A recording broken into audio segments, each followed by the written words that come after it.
we're still on 120 volt. I do have a 220 volt I just had installed. It's in the other garage, and I'm waiting for an extension cord so I can film in here and run it through. So today we're just going to do 120 volt. We'll see. We'll kind of push it to the max here, because I know a lot of people don't have 240 volt. So if you're running 120, a regular outlet with a dedicated 20 amp circuit, let's see what we can do without popping the breaker. All right, so this is 3/8 metal, 3/8 steel. So you can kind of get an idea of the thickness. That is thicker than the 1/4 inch. I thought it was 1/4. So it's a little bit thicker than the 1/4 inch. So I'm gonna get there's a clean side right here. So we'll use that as a reference point. I forgot to mention too that in the tip I'm running in here is the 0.8, it's the smaller one. What was installed in here was the 0.9. It comes both with 0.8 and 0.9. So I went down to the smaller tip because I wanted to get a finer cut on the sheet metal, but I'm going to leave the 0.8 in on the 3/8 thick metal. I turned this up to 35 amps. 35 amps supposed to cut 1/4 inch. This is thicker than 1/4 inch. So this might pop the circuit. It's a short cut, so I might get away with it. We'll see. If it was a long cut, for sure it would pop the circuit. We'll still see what the amp draw is on this. So 35 amp on the machine, and I did turn up the air pressure to 45 psi. So let's see if we can cut through without popping.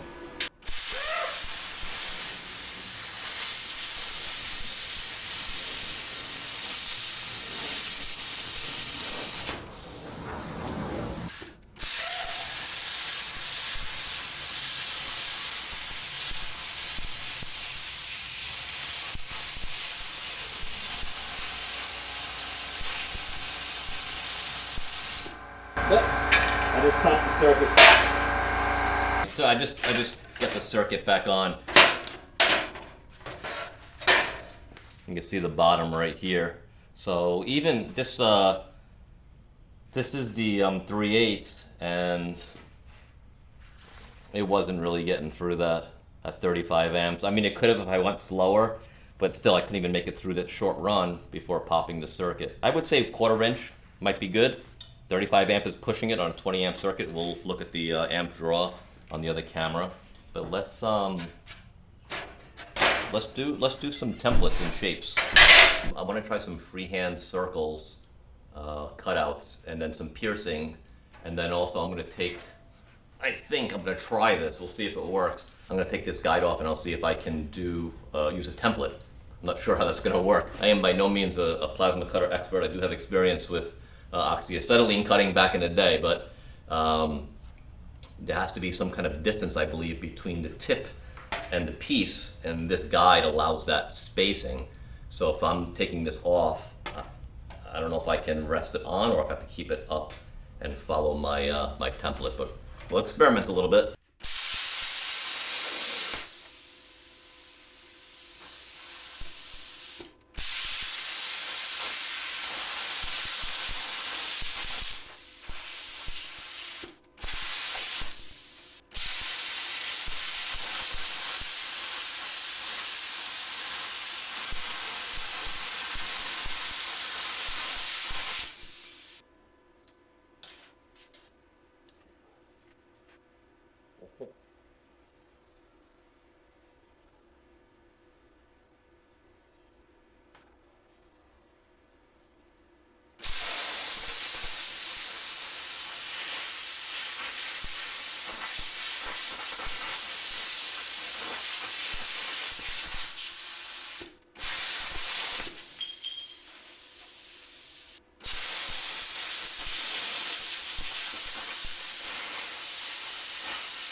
There's my freehand one.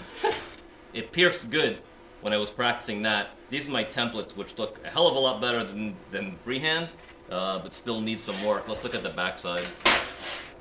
Definitely have some dross there.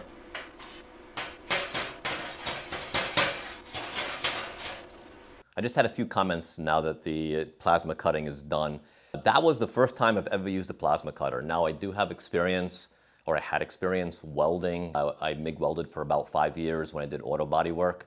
I did a lot of fabricating of panels and we cut out some rust. on older vehicles. And I did some metal cutting with oxyacetylene, but I've never used a plasma cutter. Back in the day, these guys weren't readily available to us, so we used what we had to use. And I was fortunate enough to be able to use a plasma cutter today. This company sent this out to me. I was not going to say no. I've always wanted to use a plasma cutter, and I was excited when they reached out to me. So this is by no means a sales pitch. I was just happy to get a plasma cutter in my hand and experiment with it. So this is on Amazon. I think it's like $329 on sale, if you can catch it on sale. Otherwise, like $400 and change. This is the BTC500XP. They gave me a choice of 3 models to choose from. I chose this one because it is CNC compatible. They actually give you connections that you put on the back that you can hook up to your CNC plasma table, and it'll be compatible with the table. So who knows, there might be a plasma table in my future. So I wanted to keep that option open. That's the reason why I chose this one. They do have a bigger 80 amp plasma cutter, which I'm interested as well, but I was happy just to get this one in my hands. I'm not going to be cutting a lot of super thick metal often. I like working with sheet metal and some thinner metals. I might do some little fabricating of brackets and things for the 4Runner or for some other vehicles. But I love having this available to me now. It's really easy to use. You saw me first time plasma cut it in my hand. And now granted, I did watch a lot of videos to understand it a little bit better before I used it. So I thought that was important. And I want to talk about also just briefly a couple of things that I use in the video. My PPE, which I use this, having some kind of respirator, I think is extremely important. You can't see the ground, but I can tell you there's a lot of metal shavings and metal dust that's all around on the machine, on the camera. So I think that's important to use. I used a face mask. I don't know if that's going to show in the video, but underneath the face mask also I had a set of Hobart Shade 5 welding glasses. I like these better than using my MIG helmet. And these were inexpensive. They're really comfortable. So I wore a leather apron when I was welding too, and I had these Kevlar sleeves. Here they are. I just got these at Harbor Freight. They were like 12 bucks on clearance. I don't think they sell them anymore though, but they're heat resistant Kevlar sleeves. And I got these at home at Harbor Freight also. They're TIG gloves. They're a little bit thinner than my MIG gloves because I wanted to be able to feel the torch, especially when I was doing like the template cutting and stuff. So they seem to work fine. I am by no means a plasma cutting expert. If you are and you're watching the video and you have commentary, advice, or anything you want to throw down in the comments, I'm open to hearing that, and I welcome it actually. So I'm always open to learning new things. This is new for me, so I suspect I'm just going to continue to get better and better at it as I practice, and I'll be practicing. I went to the metal supermarket that's not far from my house for the first time. I picked up a bunch of metal, actually just behind the camera over here.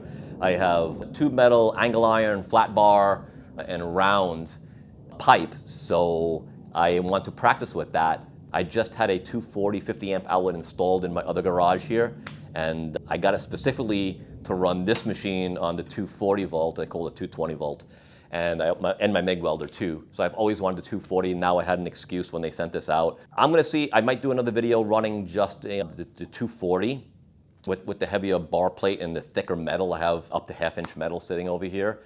And that depends on the feedback I get on this video. If it turns out to be a well-liked video, I will do a separate video on what this thing can do on the 240 setting or the 220 setting. One of the things I also like about this is, I'm gonna disconnect the air,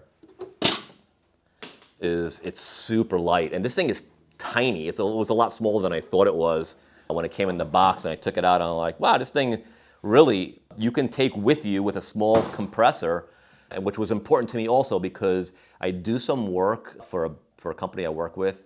Every once in a while with metal, something breaks on the trailer. It's nice to have the welder that I can bring over to the shop and weld over there. So I think this will come in handy with bringing it to locations that I normally wouldn't be able to bring a bigger machine to. I really wanted to get an accurate amp draw because I'm on a 20 amp dedicated circuit for this garage, well, for this plug that I was plugged into for the 120 volt.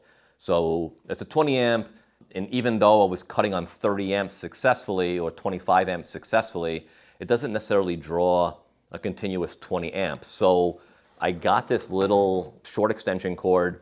I carefully cut back part of the insulation, and this is only 3 prongs, so it's got the black hot, the green ground, and the white neutral. So what I did is I did a clamp onto the black, the hot, but that'll be in the video, and I'm really curious to see when the circuit cut out on me. I think I was 35 amps when it cut out. I wanted to see what the draw was where I couldn't get through that bar plate. So we'll see when we refer back to the video here what that amp draw was. I appreciate you sticking around to the end of the video. Like I said, if you are an experienced plasma cutter and you saw things that I could have done better, or you have advice for me, also looking for specific drag tips so I can follow those circular templates or different shaped templates.